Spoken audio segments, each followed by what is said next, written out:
A brutal winter night blanketed the remote mountain region in northern Montana. The sky cracked under gusting winds, snow falling thick like frozen fog. Inside a solitary wooden cabin nestled deep in the woods, Nick, a once award-winning photographer now living in seclusion, sat motionless, his hand gripping a cup of cold coffee. Nick no longer took photos.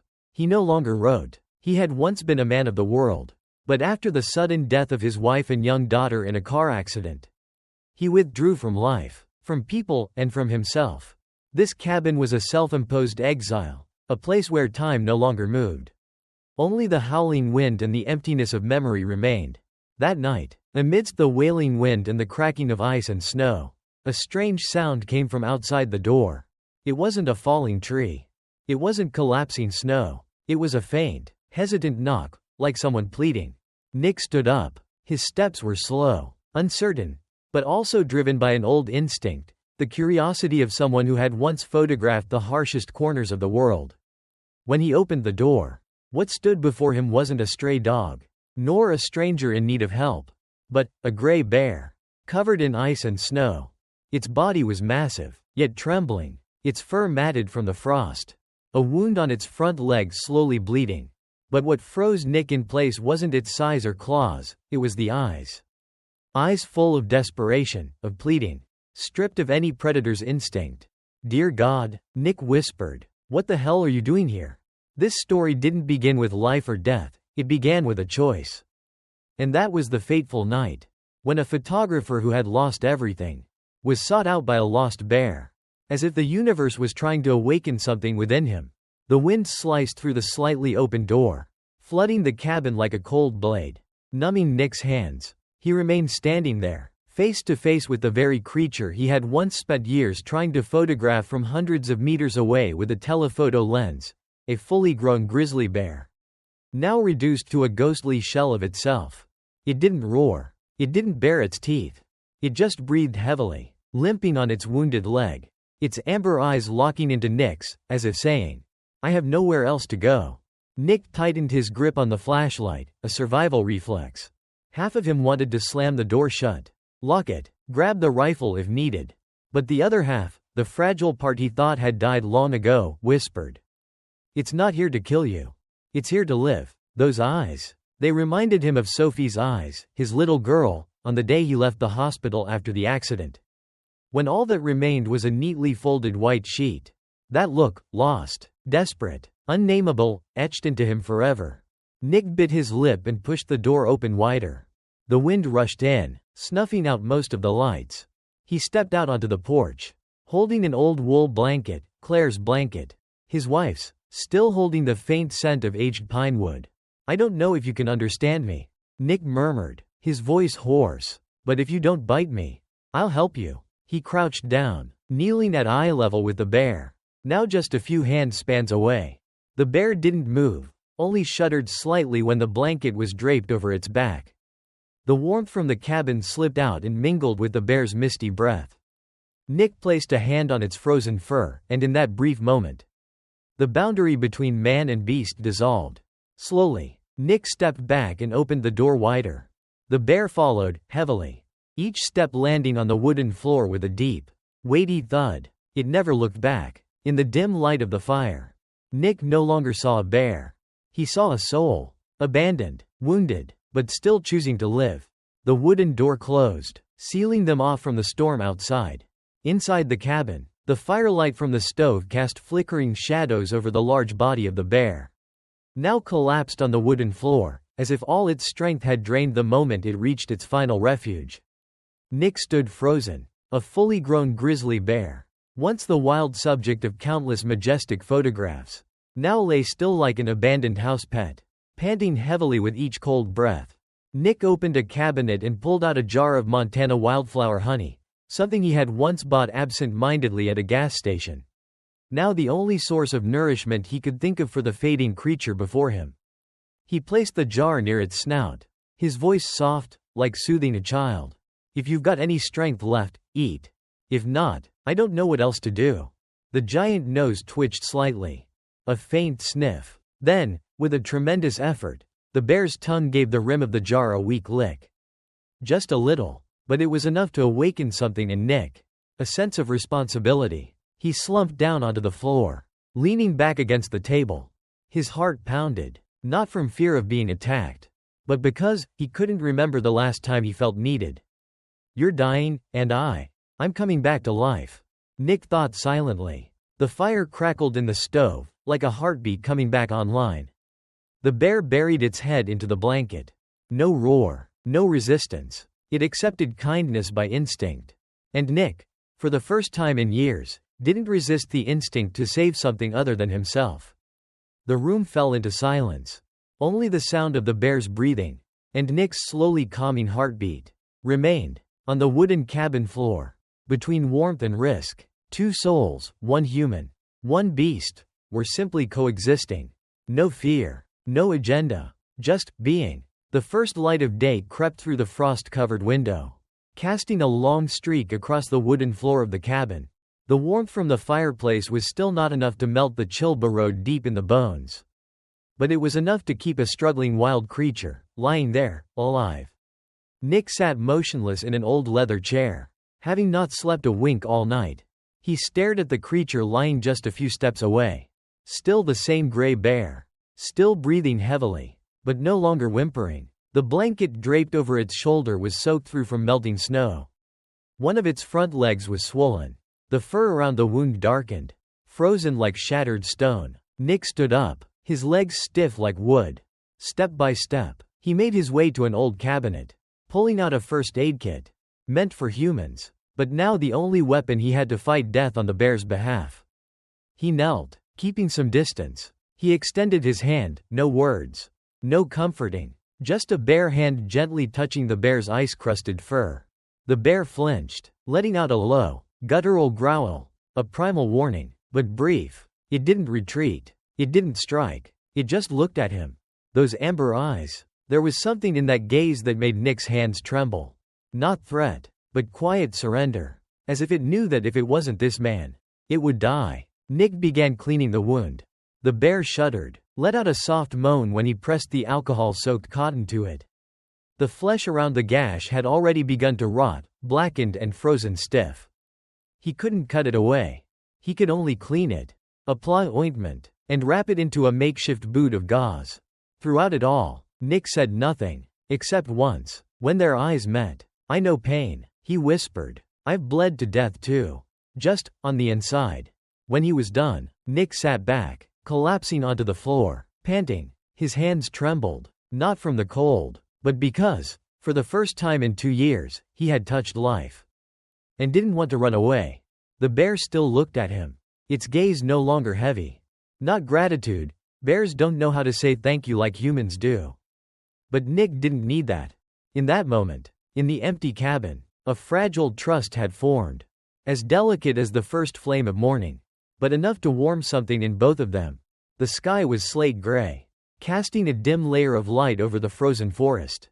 Inside the cabin, Nick was tidying up the corner of the room, his eyes drifting now and then toward the bear, once a wild predator.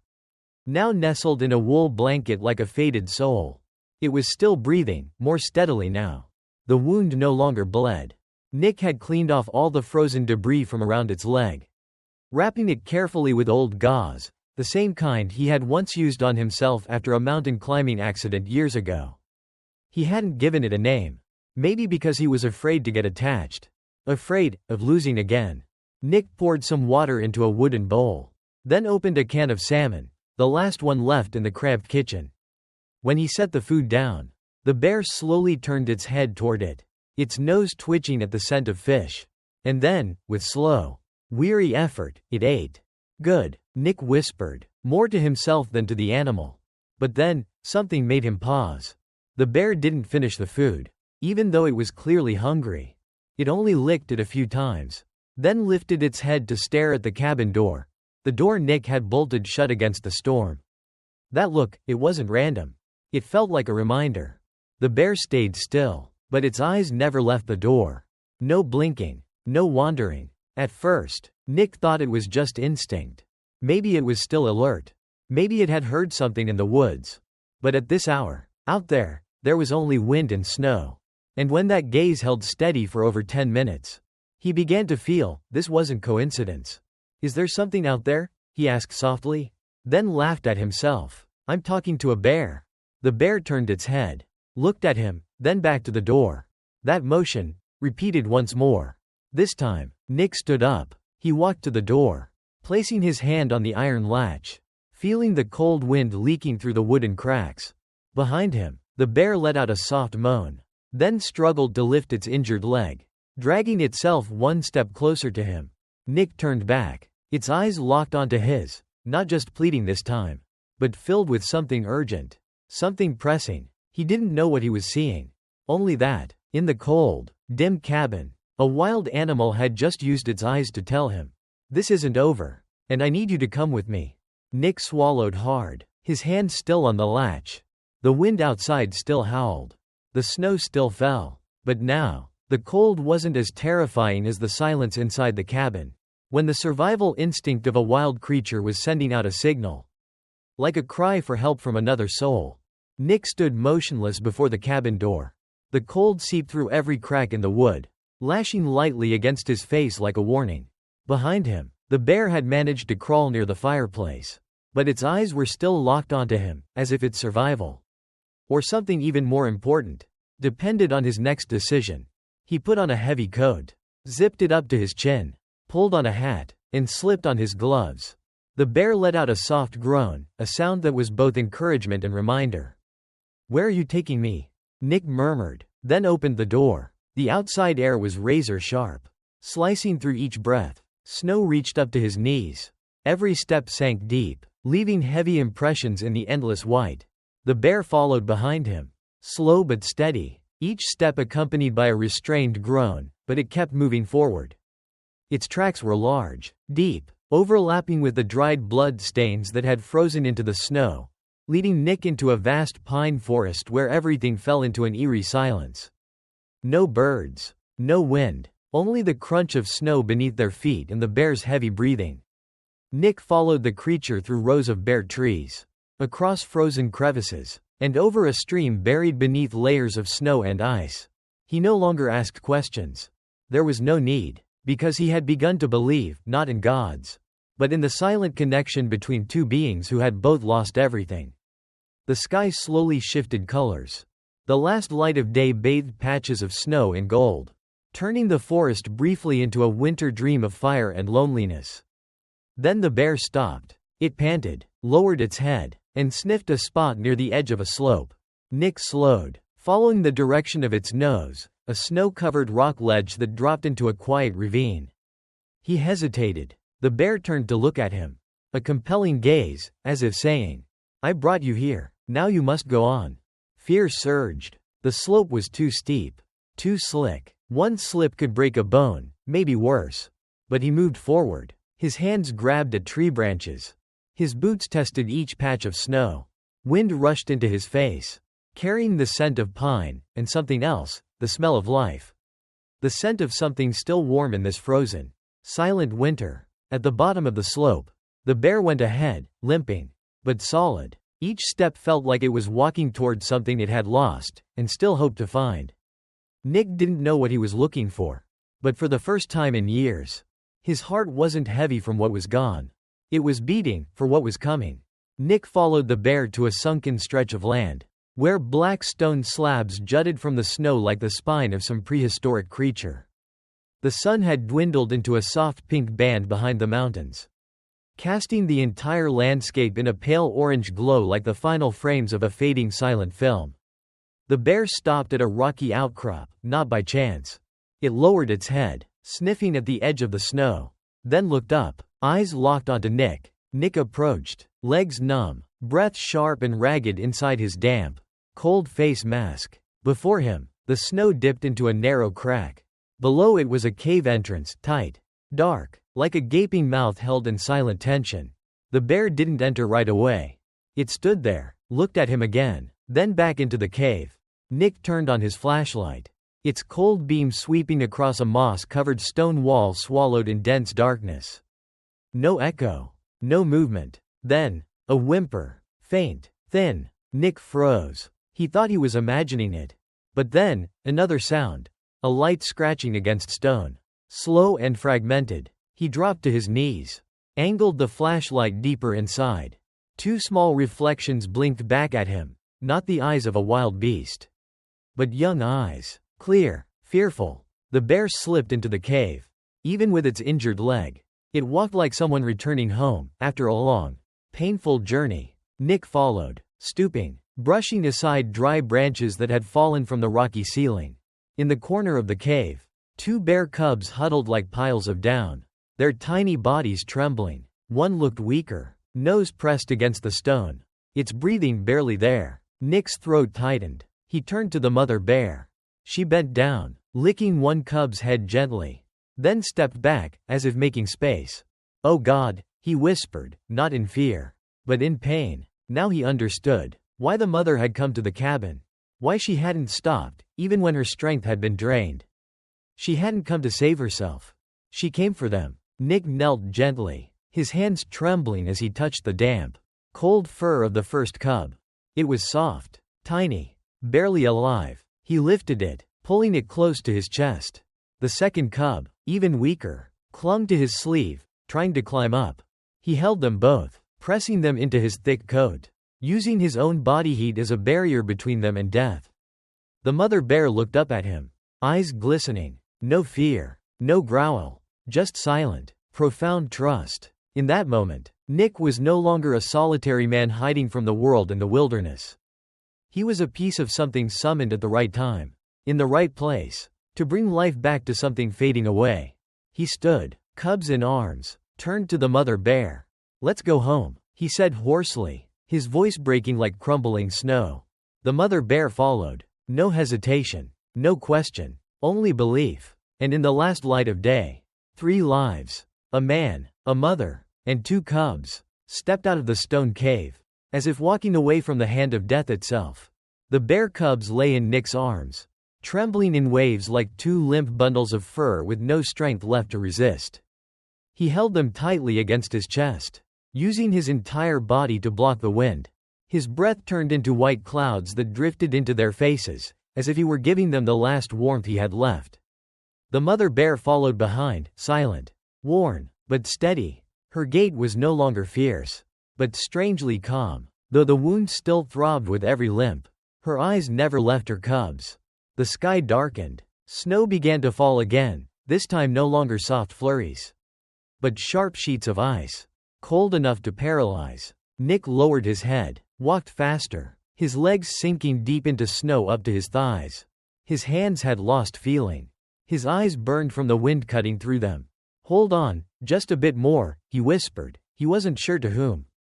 To the cubs, to the mother, or to himself. When the faint golden light of the cabin appeared between the pine trees, like a flickering flame in a blizzard nightmare, Nick nearly collapsed from relief.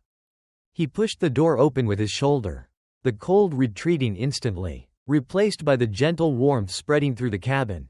Without hesitation, he laid the cubs on a thick blanket near the fireplace.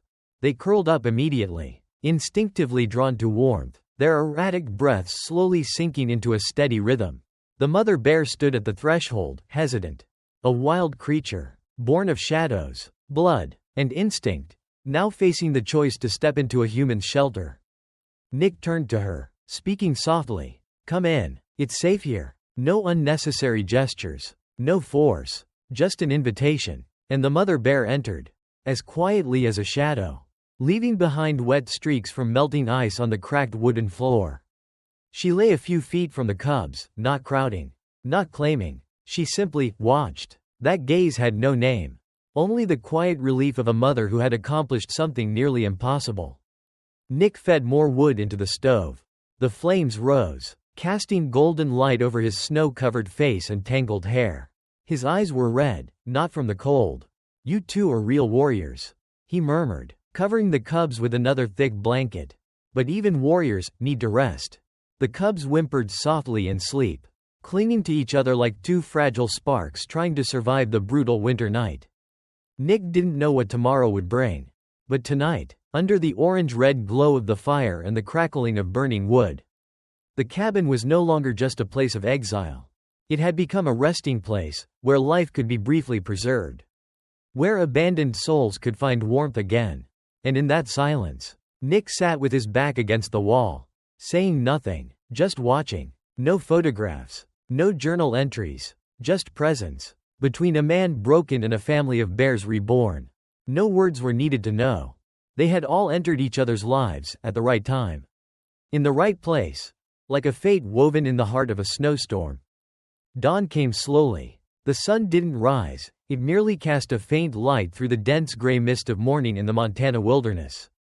The first rays slipped through frost-covered windows, landing on the cabin's wooden floor, where a quiet resurrection was taking place.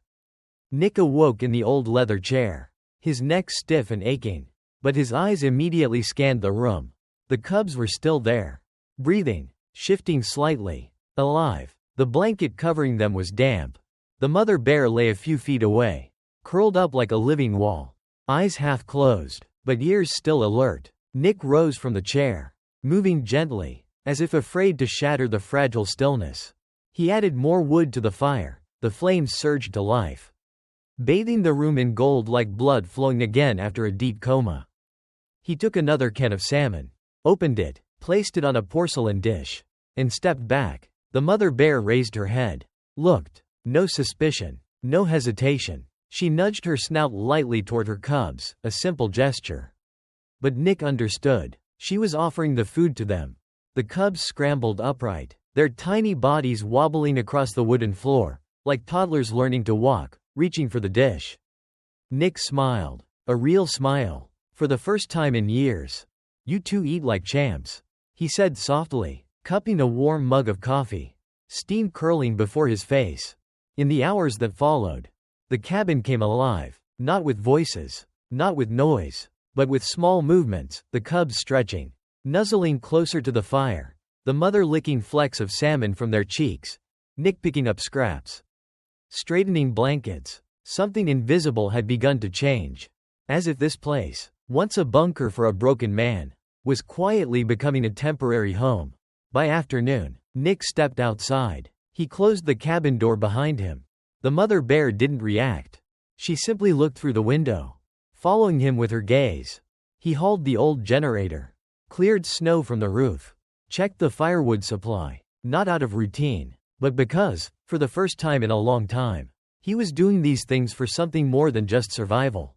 When he returned, the cubs were asleep. The mother's head was resting on the floor, not as a sentinel, but as a mother, exhausted after a long journey. Nick moved quietly, sitting a few feet away, his back resting against the wall.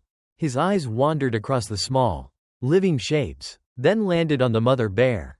"You didn't give up," he whispered, "even when everything was against you." She didn't respond, but her ears flicked slightly. No sound, no explanation, just understanding. In that warm space, between a grieving man and a reborn bear family, they spoke a language that required no teaching, only feeling. Nick looked up to the cabin ceiling, where a faint thread of smoke rose from the fire, like an invisible thread weaving broken souls back together. And for the first time in his heart, the pain didn't disappear, but it was set down gently. Because now, he was no longer just a survivor. He was the one chosen to hold life, if only for a moment. The days passed as if winter itself had grown weary. The sun touched patches of melting snow, revealing dark brown earth and bare trees, like scars slowly healing. Inside the cabin, even the smallest changes were clear. The cubs no longer stayed still. They had begun scampering around the kitchen, jumping onto the blanket like children playing. One tugged gently at the string of Nick's coat, pulling insistently, begging for play. Nick laughed, a short, warm burst of laughter, breaking free in the silence that had gripped him for nearly 2 years. The mother bear had changed, too. Though her wound remained, her limp had eased, her fur had begun to regrow, her eyes no longer dull but sharp, alert. And Nick knew, the moment had come. He made a cup of coffee, sat by the fire, and watched the 3 creatures as if committing each frame to memory. But this time, he didn't lift the camera. Not because he didn't want to, but because some things aren't meant to be framed. Some moments are only meant to be kept in the heart. That afternoon, Nick prepared a small wooden sled. He secured the rope, laid a blanket inside, and packed a bit of dry food, salmon, honey, a portion of dried apple. Not much, but enough to share, a kind of farewell offering. He stepped back into the cabin, kneeling before the cubs. "It's time, little ones," he whispered, throat tightening. The mother bear stood. No prompting, no signal. She knew. Nick opened the door. The wind swept in, but this time, he didn't flinch. He simply stepped out first, pulling the sled behind him. The cubs waddled after him, sticking close to his heels, as if not quite ready to let go. The mother followed at the rear, eyes never straying for a single step. They crossed the forest, returning to the place where they'd first met, where that storm nearly took everything, but somehow sparked a miracle between two species who had no reason to understand one another. At a clearing, where tree branches bowed into a natural canopy, Nick stopped. He bent down, unwrapped the blanket from the sled, and gently lifted the cubs down. They clung to him one last time, not because they understood, but because they had once survived in the shelter of his breath. The mother bear stood watching, unmoving. Nick turned to her, his eyes red. "You saved me, even though I thought I was saving you." The mother bear nodded. Or maybe she didn't. Maybe it was only his imagination. But her eyes, they were no longer wild. They were the eyes of a soul that knew gratitude. Nick stepped back. The mother moved forward, nudging her cubs ahead with her snout. They hesitated, glanced back at Nick, then ran after her, disappearing between snow-covered pines. Nick stood there, alone. The wind brushed against his coat. Not harsh, not cold, just empty. A beautiful kind of emptiness. He turned and pulled the now empty sled back toward the cabin, lighter than before, but heavier in his heart. All the way home, he said nothing, but in his mind, only one thought echoed. Sometimes, the most precious thing we can carry is the right kind of loss. The cabin now stood without the three shadows that had brought it back to life. No more soft scratching of cub claws on the wooden floor. No more heavy breaths of a mother bear echoing through the quiet nights. But to Nick, this silence no longer felt empty. It felt like a continuation. He returned just as the sun dipped behind the hills, leaving only a pale band of gold draped across the misty treetops like a forgotten scarf. Nick opened the door and stepped in. The cabin remained the same, warm. The wood still creaked underfoot. The fireplace still whispered with flickering flame. But now, it was no longer a fortress holding pain captive. It had become a place that once held a miracle. He sat down, pulled off his gloves, and reached for the old camera that had gathered dust for nearly 2 years. The Nikon D850. His old companion. For the first time in a long while. He cleaned the lens, turned it on, but as he raised it to his eye and peered through the viewfinder, he lowered it immediately. The scene before him was too still, too quiet, too absent of breath, and he understood. Not every moment needs to be captured in a photograph. Some things are meant to be held only in the heart. He turned to the table, opened his notebook. The first page was still blank. He picked up a pen and began to write, slowly, deliberately. "This winter, a mother bear knocked on my cabin door. She didn't come for herself. She came to plead for something greater. And I, someone who believed he had nothing left to save, opened that door. In the deepest cold, we found each other. Not through language, not through memory, but through something more primal than survival. Trust." He set the pen down and leaned back in the chair. Inside him, a quiet warmth began to spread. Not from the fire, but from somewhere deeper. From the place where grief had once frozen. Now, it was thawing. That night, Nick didn't turn on the lights. He left the cabin bathed in the glow of the firelight. On the floor, the blanket still lay where the cubs had slept. Their tiny paw prints still dotted the wooden planks. He didn't wipe them away. Because they were proof. Proof of a small miracle. A miracle he would never tell as legend, but would continue to live, as someone forever change. And in the depths of the night, as he leaned his head against the window frame and gazed out at the black forest, Nick whispered, "If one day you return, not like you did before, I'll open the door, always." There was no reply, only the wind brushing through the trees. Like a distant touch, a silent nod in the dark. Winter slowly withdrew from the valley. The snow melted in patches, revealing dark earth beneath, like wounds beginning to heal. The wind softened, and the first droplets of water slipped from the cabin roof. Like music returning after a silence that had lasted too long. Nick kept his morning ritual. Brew coffee, sit by the old wooden table, and watch the forest awaken. Each dawn, he observed the sky shift colors. The last specks of snow vanish from the frosted window panes. And listened to the sound of a place that once fell silent, now quietly coming back to life. He still wrote every day. Not about the bears, not about grief, but about the nameless moments. When a creature wheezed in the dark.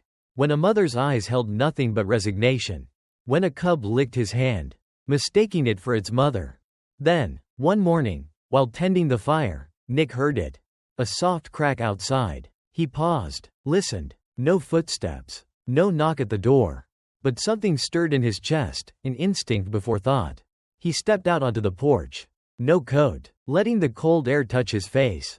And there, at the forest's edge, stood a familiar silhouette. The mother bear. Her fur had grown back, thick and glistening under the early light. The wound was almost gone, only a slight hitch in one step remained. But her posture was solid, certain. Beside her were the cubs. Larger now, full of energy, eyes bright, limbs nimble. Nick didn't move. The three stood there in silence. Then, the mother bear looked at him. Didn't approach, didn't call, just looked. A gaze that needed no farewell. One of the cubs lifted a paw and swiped at the air. Playful, as if waving. And then, they turned. All three walked back into the woods. Just as they once emerged from the dark. No sound, no drama, just an ending. At the right time, Nick stood still for a long while. His chest tightened, then eased. They survived, he whispered. They really made it. He stepped back into the cabin. Didn't wipe his eyes. Didn't write anything. He simply placed a small pine branch on the table, one he'd picked near the stream the day before. As a quiet symbol. Because now he understood. Nature never says goodbye with words. It only returns what was always meant to be returned. And for Nick, the gift wasn't the return of the three beings. It was himself. The man nature gave back. After a winter that had lasted far longer than anyone could have known. If one day, in the dead of winter, you hear a knock at your door, and when you open it, it's not family, not a neighbor, not even a stray dog, but a wild creature, frozen, tattered, and silent, looking at you not with a roar, but with eyes that understand pain. What would you do? Would you dare to open the door?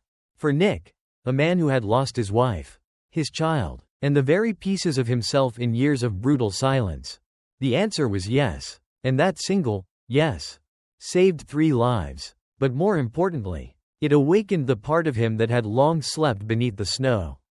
A mother bear, her 2 cubs, and a tiny cabin in a frozen forest. Together, they wrote a story without words, without photographs, just a moment held open by the human heart. If this story stirred something inside you, hold on to it. Let it be a quiet reminder that sometimes, compassion doesn't just save others. It leads you back home.